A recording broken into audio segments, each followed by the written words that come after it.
review jurnal yang berjudul Computational Fluid Dynamic Simulation in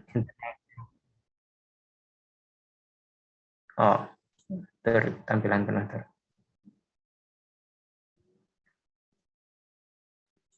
Apakah sudah berubah jadi tampilan penuh? Belum ter. Enggak.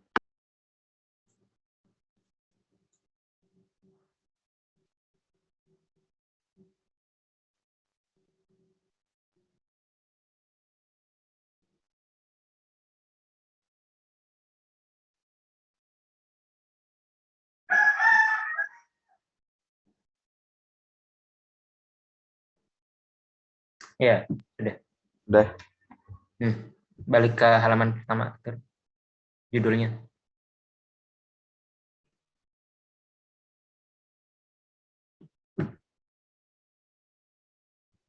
Nah, judulnya itu Computational Fluid Dynamic Simulation of Internal Circulating Fluids for dry reforming of methane. Oke, next. Yang pertama ada introduction di sini. Reaktor fluidized bed atau itu adalah sistem reaktor yang biasanya digunakan untuk sistem aliran multifase partikel padat dan partikel gas karena memiliki banyak sifat yang menguntungkan seperti efisiensi panas dan massa, fleksibilitas pengoperasian, dan produktivitas yang berkelanjutan. Dan sistem CFB konvensional itu terdiri dari riser, cyclone, dan ada loop seal, kemudian ada downer.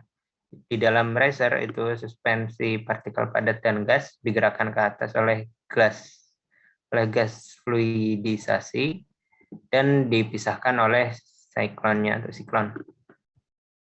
Kemudian partikel padat yang terpisah itu diresirkulasi lagi ke riser melalui segel loop atau loop seal dan downer. Nah, untuk sistem reaksi heterogen, partikel padat dan gas itu reaksi kimia seperti reaksi absorpsi dan regenerasi dilakukan secara terpisah di masing-masing komponen, khususnya di riser dan downer. Dan operasi yang kompleks di reaktor CFB ini membuat sistem reaktor ini sulit untuk mengoperasikan utilitas pengoperasian dan produktivitas yang berkelanjutan.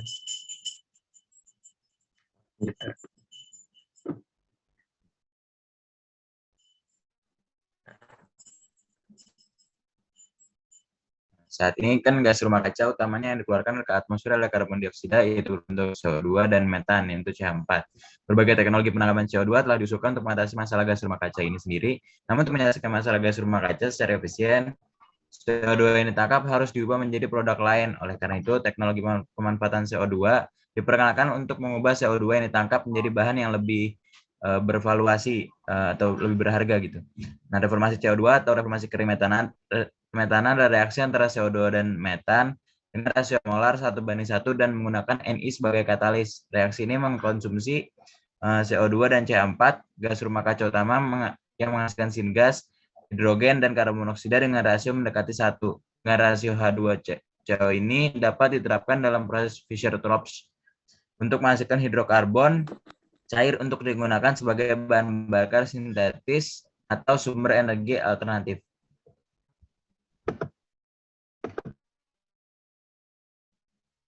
Nah, dalam penelitian ini simulasi dinamika fluida komputasi atau CFD Eulerian dalam di dua dimensi digunakan untuk memprediksi fenomena transportasi dan reformasi kering CH4 di dalam reaktor ICFB.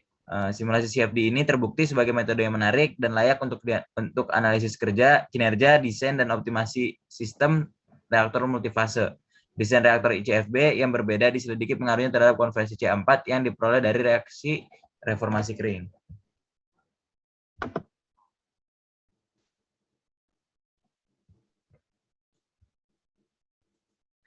Kemudian lanjut ke bagian metodologi. Di dalam penelitian ini model dua fluida diterapkan untuk mensimulasikan sistem partikel gas dan padat di reaktor CFB. Model ini memberikan akurasi perhitungan yang dapat diterima dan biaya komputasinya juga rendah. Kemudian simulasi CFD dihitung berdasarkan pendekatan Eulerian Euler dua dimensi dengan program CFD komersial seperti ANSYS. Di sini yang digunakan ANSYS Fluent 2019 R3. Dan interaksi antara fase gas dan partikel padat. Algoritma simple phase digabungkan untuk kopling tekanan kecepatan, sementara skema diskritisasi ditetapkan sebagai urutan kedua untuk melawan angin. Berikutnya pemecahan goyah implisit. Orde pertama berbasis tekanan digunakan untuk diskritisasi waktu temporal. Angka waktu perhitungan ditetapkan sebagai 0,0001 sekan. Nah, ini gambar satu yang di samping itu menunjukkan skema diagram skema dari reaktor CFB yang dipelajari pada jurnal ini. Nah, di dalam reaktor memiliki dua zona, yaitu pertama freeboard paling atas, kemudian ada zona sirkulasi yang di bawahnya. Terus tinggi dari panjang zona freeboard itu adalah tinggi dan panjang zona freeboard itu masing-masing 0,8 meter dan 0,75 meter. Kemudian tinggi zona sirkulasinya itu adalah 1 meter dan lebarnya keseluruhan adalah 0,3 meter. Dengan draft tube pusat membaginya menjadi dua bagian, yaitu riser dan downer. Bagian riser dan downer masing-masing memiliki panjang 0,2 meter dan 0,1 meter. Karena model dua dimensi, kedalaman 0,15 meter. Lanjut, halaman berikutnya. Nah, kemudian masih di metodologi, jadi densitas dan diameter partikel padat katalis yang digunakan.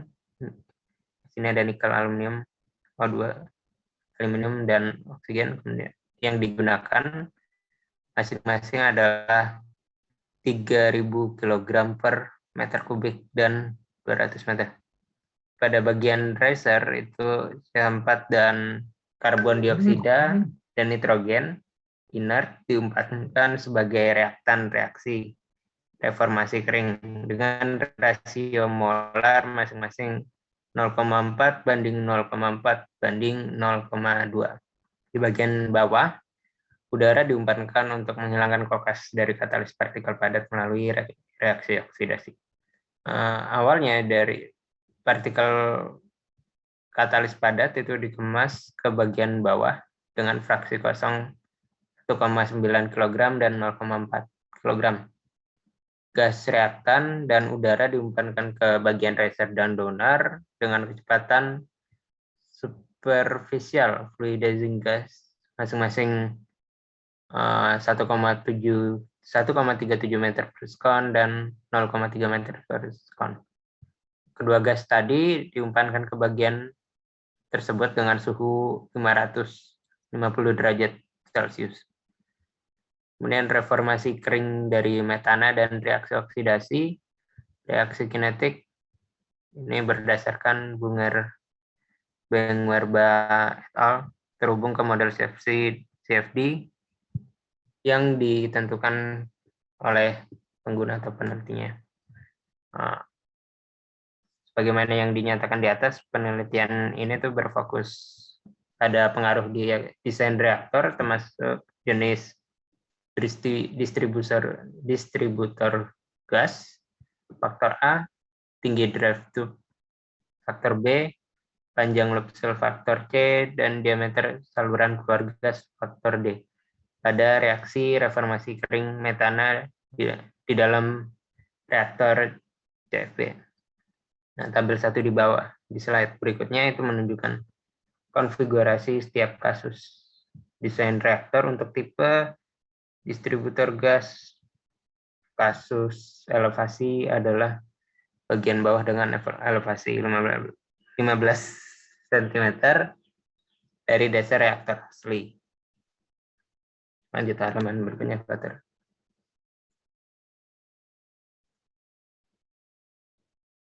Oh, tabelnya lupa dimasukin. Selanjutnya ada di bagian result dan discussion. Bagian result dan discussion ada 3.1, grid independency and time independency test. Dalam studi CFD umum, jumlah sel komputasi yang besar meningkatkan akurasi hasil yang diperoleh. Namun demikian, jumlah sel komputasi yang besar juga menghabiskan biaya komputasi yang lebih tinggi. Oleh karena itu, uji independency grid harus dipelajari dengan mengoptimalkan jumlah sel komputasi itu sendiri. Dalam penelitian ini, 3 angka sel komputasi disimulasikan dengan 15.000 grid kasar, 30.000 grid sedang, dan 45.000 grid halus sel komputasi. Bisa dilihat juga pada gambar di bawah ini. Gambar ini menunjukkan profil tekanan di bagian bawah dari setiap sel komputasi, di mana garis putus-putus coarse grid, garis yang bergaris medium grid, dan garis titik-titik fine grid. Bisa terlihat juga dari pressure-nya dan height-nya juga terlihat di sana pada gambar itu.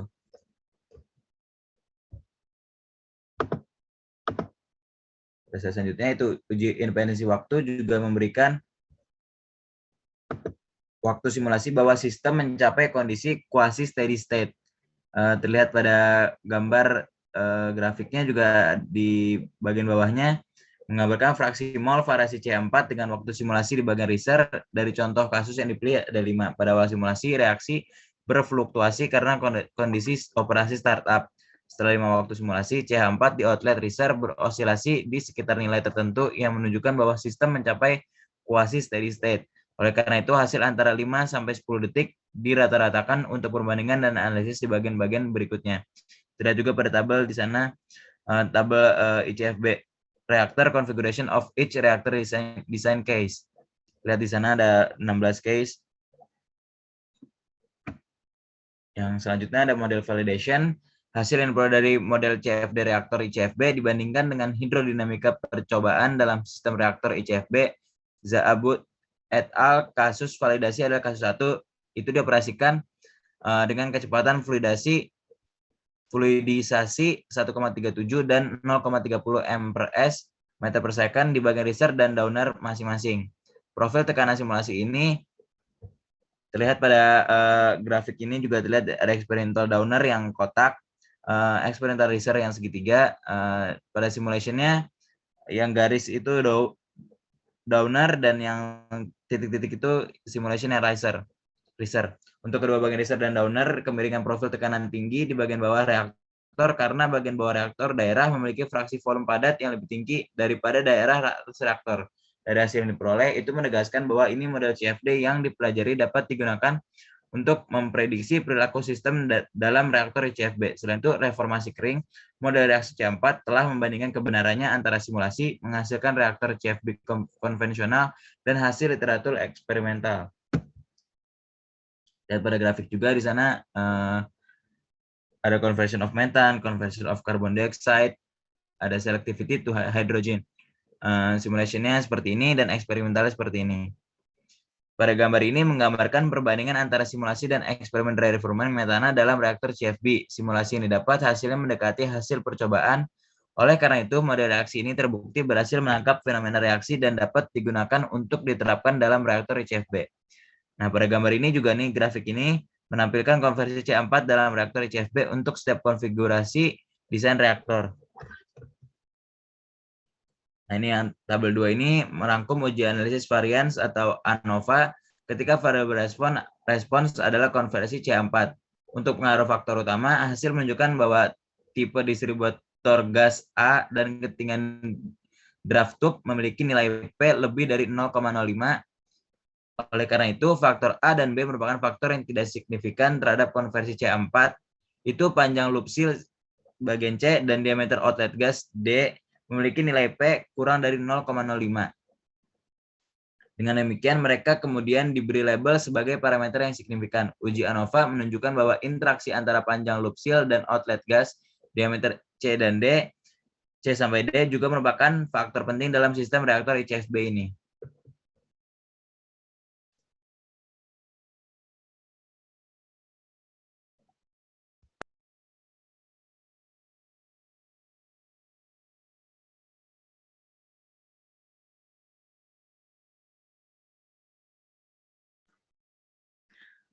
Berikutnya menunjukkan plot efek utama dari yang tabel di gambar di atas, itu menunjukkan plot efek utama dari konversi C4 pada sistem reaktor CFB.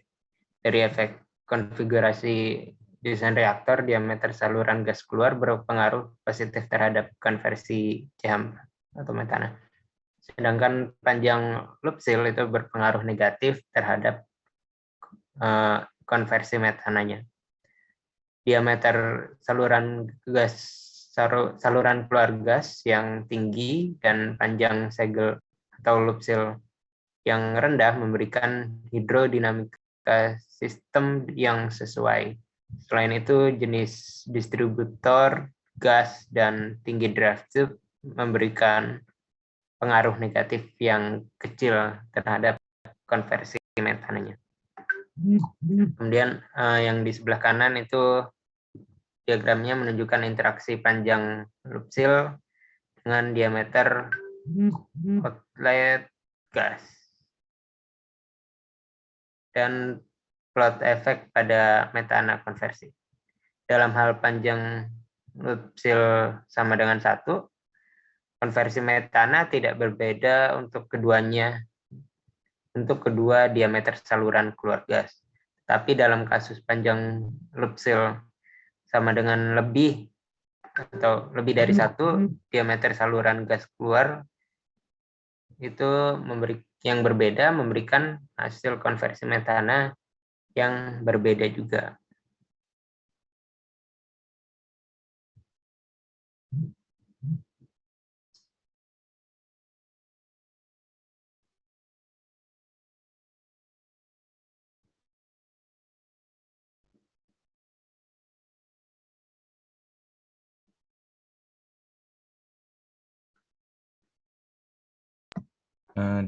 Dilanjut dengan sesi tanya jawab, mungkin dari teman-teman ada pertanyaan.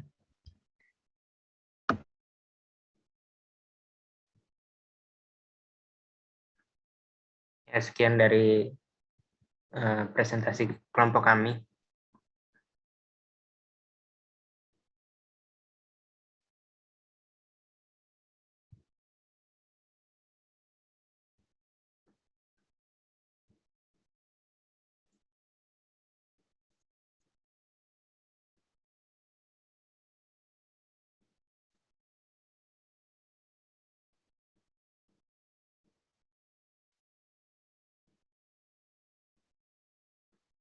Partikel padat dan gas yang memiliki banyak sifat menguntungkan seperti efisiensi, perpindahan panas, dan massa, fleksibilitas pengoperasian dan produktivitas berkelanjutan.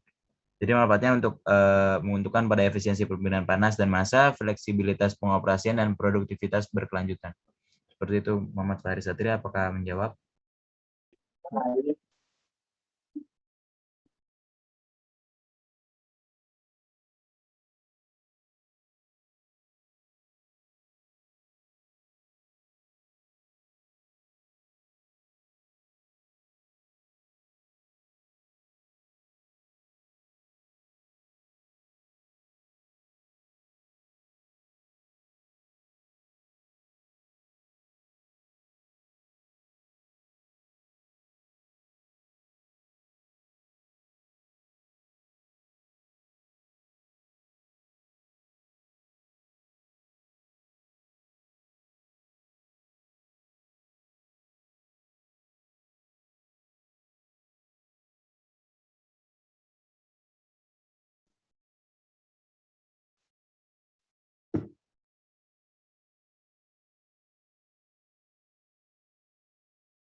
izin menjawab pertanyaan dari Parma NIM 013. Bagaimana geometri CFB yang diteliti?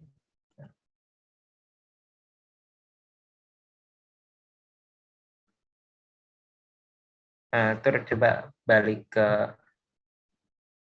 yang ada gambar. Nah, iya. Jadi ini geometri CFB yang diteliti itu ada di sebelah kiri. Di gambar 1 ada 2 zona, itu zona freeboard yang atas, kemudian zona sirkulasi yang bawah. Nah, tinggi dari zona freeboardnya itu adalah 0,8 meter, dan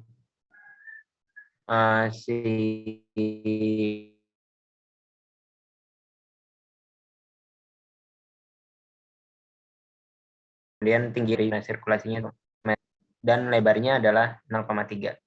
Kemudian dari zona sirkulasi sendiri itu dibagi lagi menjadi 2 bagian. Yang pertama ada riser. Riser itu digambar yang memiliki panjang 0,2 meter, dan donornya itu yang di sebelah kirinya itu panjangnya 0,1 meter.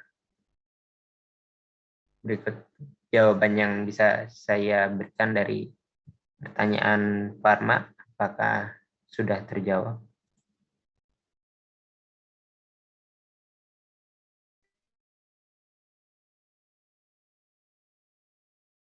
Terima kasih juga.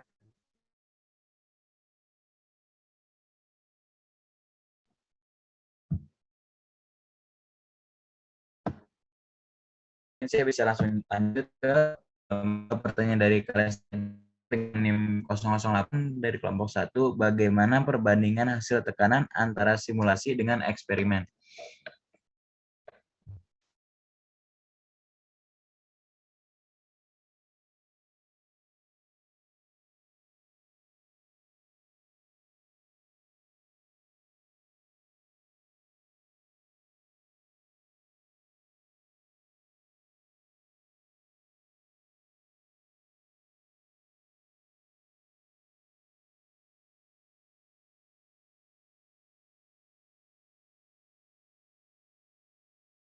Recording in progress.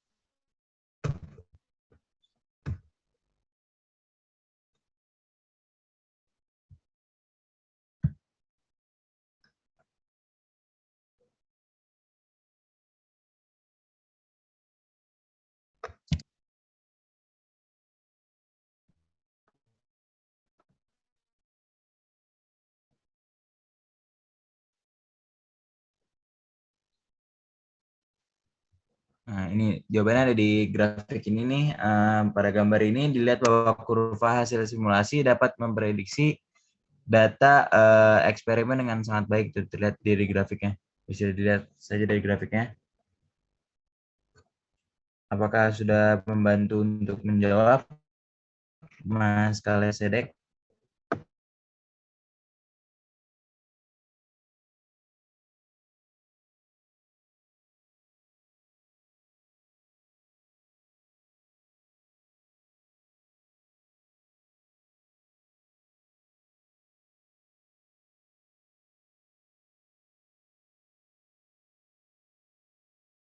NIM 030 dari kelompok 3. Pertanyaannya, berapa konversi metana tertinggi?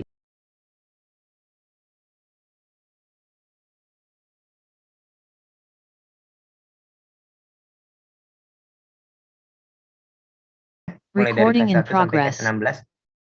Itu konfigurasi case-nya itu ada di tabel yang tadi, yang ABCD, ada ABCD itu. Nah, dari sini, nah ini konfigurasi untuk konfigurasinya. Dan balik ke chart yang tadi.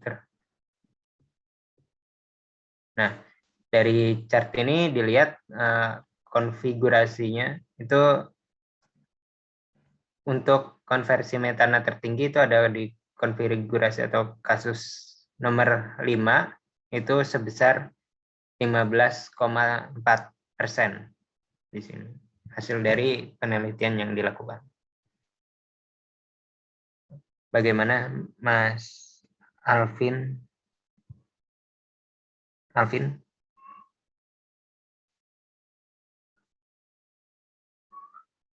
Sama-sama.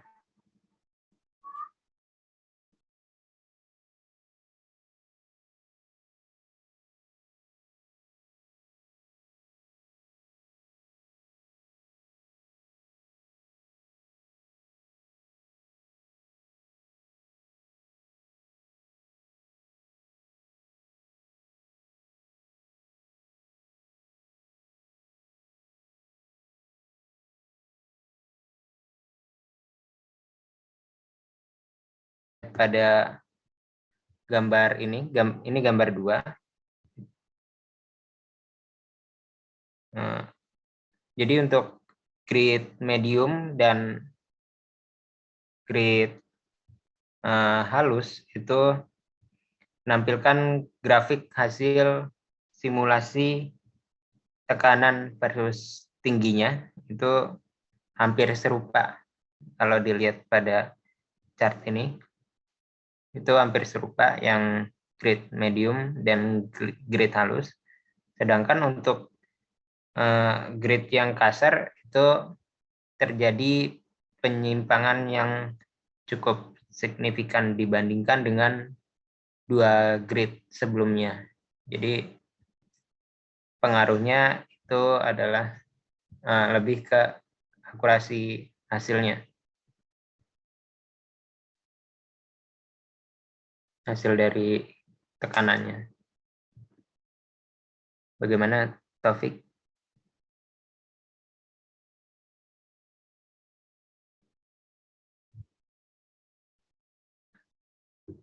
Ya, sama-sama, Taufik.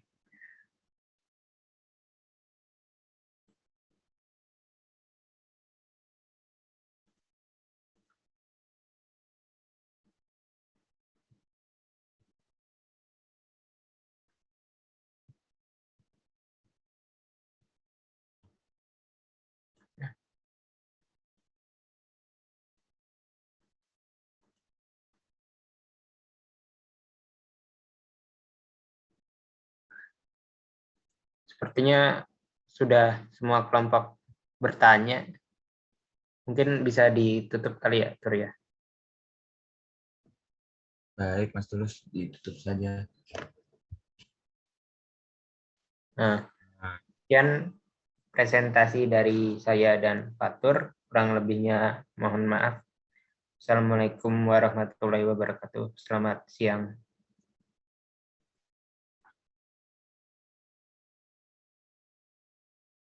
Recording stopped. Dengar, Pak? Dengar, Pak.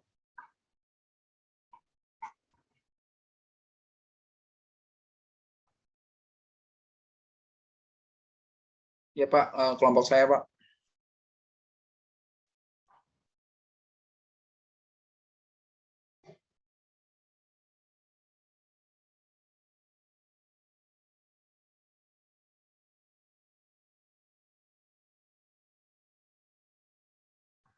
Baik, Pak. Izin share screen ya, Pak.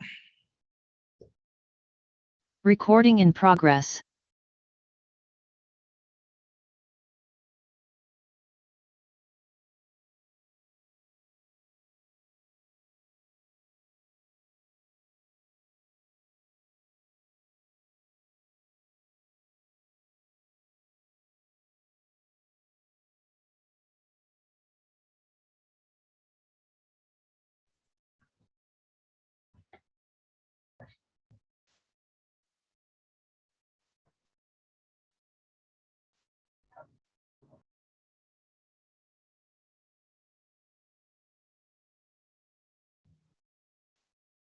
Ya, apakah sudah terlihat, teman-teman?